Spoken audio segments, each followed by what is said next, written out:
Guys सम्पूर्णमा नमस्कार म अंकित यादवको तर्फबाट हामी मुस्ताङ जाँदैछु। तपाईको बाटो अहिले फेरि एकदम राम्रो छ। अलि बिचमा अलिअलि बाटो मात्र बिग्रेको रहेछ। तपाईको बिचमा अलिअलि बाटो बिग्रेको रहेछ, जुन कार ल्याउँदाखेरि गाह्रो हुन्छ। अनि कार स्कर्पियोहरु बसमा आउँदा फेरि सहज हुन्छ, बाइकमा आउँदा पनि सहज हुन्छ हैन। हेर्नुस् हामीहरु ठ्याक्कै अहिले ओर्लेको छौं।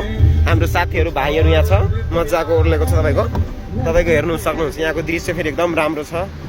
हेरेपछि लोभ लाग्दो रहेछ हैन। क्यामेरामा हेरेको जत्तिकै छ है। यहाँ हेर्नुस् तपाईहरु, यो झरना छ मज्जाको। फेरि यो झरनाहरु पनि हेर्न सक्नुहुन्छ तपाईले।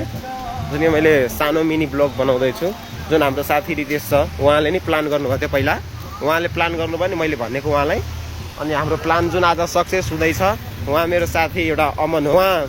उहाँ पनि गुरुजी हुनुहुन्छ, तर 8 वर्षको एक्सपिरियन्स ड्राइभर हुनुहुन्छ उहाँ। जुन म लास्टमा बोलिरहेको थिएँ अंकित कुमार यादव, जुन म आफ्नो फेस रिभिल गर्न जाँदैछु। सम्पूर्णमा नमस्ते नमस्कार, म अंकित यादव। जुन हामी भर्खरै लाइभ अपडेट तपाईलाई देखाइराखेको छु। जुन तपाईँ आउन सक्नुहुन्छ, मजाको बाटो एकदम राम्रो रहेछ हैन। हेर्न सक्नुहुन्छ एउटा गाडीहरु आउँदैछ, मजाको गाडीहरु आउँदैछ, मजाको छ। केही त्यस्तो गाह्रो छैन है। तपाईहरु मजाले आउन सक्नुहुन्छ। हस्, म यति भन्दै म बिदा हुन चाहन्छु। अंकित कुमार यादव। फेरि अर्को भिडियोमा, नेक्स्ट भिडियोमा म आउनेछु। हस्।